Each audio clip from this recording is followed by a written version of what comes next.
Hello, my name is Kwona Gaffney-DeVoux, and today I will be doing a presentation on alarm fatigue in the critical care unit.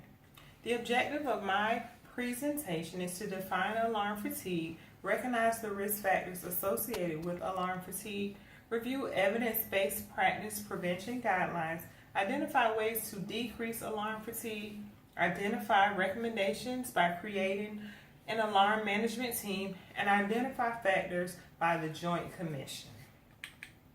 Alarm fatigue is defined as the lack of response due to excessive number of alarms resulting in sensory overload and desensitization. Occurrences and mortality. Research has demonstrated between 72 and 99% of alarms are false. As a result, the increased number of false alarms has resulted in alarm fatigue.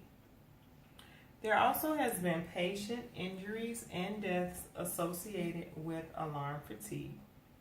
Patient safety and regulatory agencies have focused on the issue of alarm fatigue, and it is a 2014 Joint Commission National Patient Safety Goal. How can healthcare professionals attack alarm fatigue? First, we can start by individualizing parameters on the alarms based on the patient's condition and disease processes. We can also implement a centralized alarm management system. We can have monitor watchers and eliminate self-resetting alarms. Make sure the leads and electrodes are placed correctly and that they are changed at least once a shift. And do the same thing with pulse oximeters. Change them once a shift as well.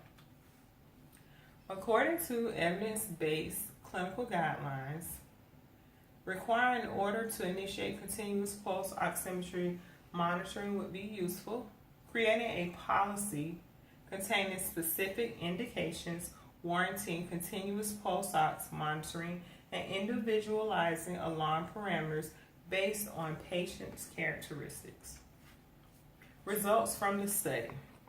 During the first month of the study, after applying the clinical practice guidelines, the pulse oximetry alarms were reduced by 77% with an 88% reduction in O2 saturation below 90% alarms specifically. This reduction in alarms was sustained on the pilot unit over 3 subsequent months. There was no increase in rapid response, cold blues, or respiratory-related MICU transfers during the intervention period. Test your knowledge. Define alarm fatigue.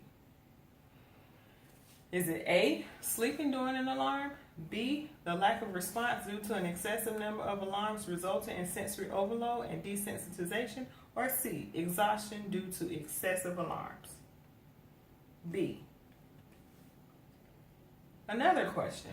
Evidence-based clinical practice guidelines include A, requiring an order to initiate continuous pulse ox monitoring, creating of a policy containing specific indications warranting continuous pulse ox monitoring, or individualizing alarm parameters based on patient characteristics, or D, all of the above. D. These are the references associated with my presentation. This concludes my presentation. Have a wonderful day.